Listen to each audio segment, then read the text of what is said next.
Every single month, money vanishes from your bank account. You don't authorize it, you don't receive a bill for it, and you rarely notice it.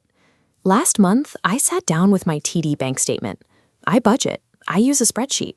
But there it was, $43, gone, to an app I downloaded 2 years ago and haven't opened since. Here is the problem. Groceries are up 22% since 2021. Rent for a one-bedroom in Toronto averages $2,700. In a high-cost environment, losing $43 a month is not just a nuisance. It's roughly half the cost of a weekly grocery trip for one person. This 2024 data from the Financial Consumer Agency of Canada shows a massive gap. The average Canadian believes they have 3 active subscriptions, while the actual number is 12. That gap means we underestimate our monthly spending by over $130. This type of consumer inertia is a primary driver for a $650 billion global economy. When millions of users overlook small recurring charges, it provides the consistent, predictable cash flow these corporations require to scale their operations. Today, we are going to disrupt that cash flow. Step 1 is the digital account scrub. If you use an iPhone, open your phone's Settings app, tap your Apple ID profile, and hit the Subscriptions button. If you are on Android, go to the Play Store and tap Payments and Subscriptions. You will likely find 4 to 6 apps you have completely forgotten about. Apple and Google take a 15 to 30% cut of every subscription sold through their stores, which explains why these management menus are buried deep within your device settings. Apply the 30-day rule. Identify every utility or meditation app you haven't opened in a month and cancel it immediately. You can always resubscribe later if the need actually arises. Next, we excavate your inbox. Search for subscription, receipt, billing, and free trial. Filter by the last 90 days. This catches the meal kits and digital news platforms that bill you directly rather than through an app store.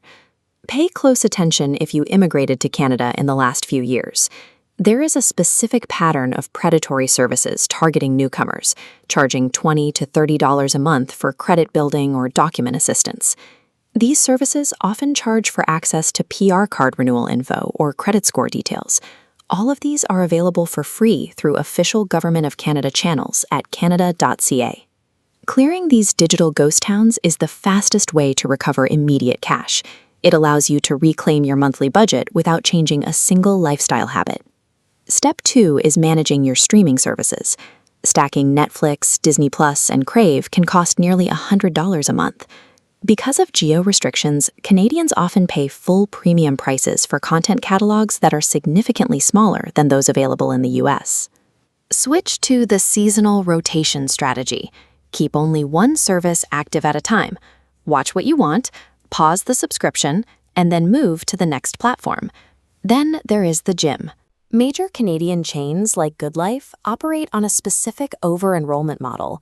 They sell 10 times more memberships than their physical buildings can hold, banking on the fact that 67% of paying members will eventually stop visiting the facility. To prevent cancellations, gyms introduce bureaucratic friction, such as requiring 30-day written notice or in-person visits to finalize the process. To bypass standard fees, use the specific phrase, "I need a financial hardship cancellation." Most contracts contain a clause that allows you to waive the notice period if you state financial hardship. If a gym refuses to honor a legitimate cancellation, contact your provincial consumer protection office. In Ontario and BC, these offices frequently intervene in cases of aggressive gym retention tactics. The over-enrollment model means the company profits most when you stay away. If you are paying for a facility you don't use, you are effectively subsidizing the memberships of the people who actually show up. Step 3 targets institutional fees.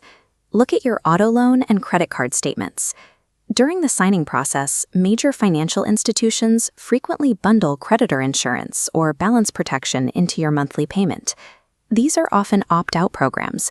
Unless you explicitly refused them, you could be paying roughly 1% of your total balance every month for insurance that you may already have through other coverage. Call your bank and ask, "Am I enrolled in any payment protection or balance protection programs?"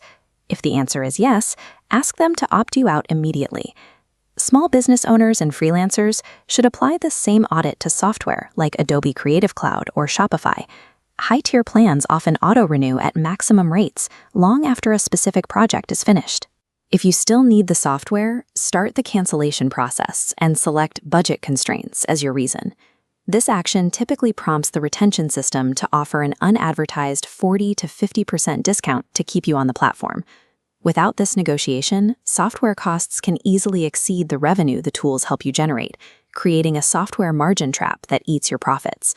Corporations rely on consumer silence to maintain these fees. The simple act of asking for a better rate is the most effective tool you have for defending your income. Let's run the math.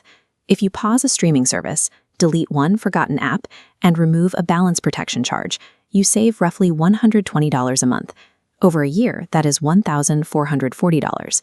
In today's Canadian economy, that pays for a full month of groceries or a significant emergency fund contribution. Set a calendar reminder to perform this audit every 90 days.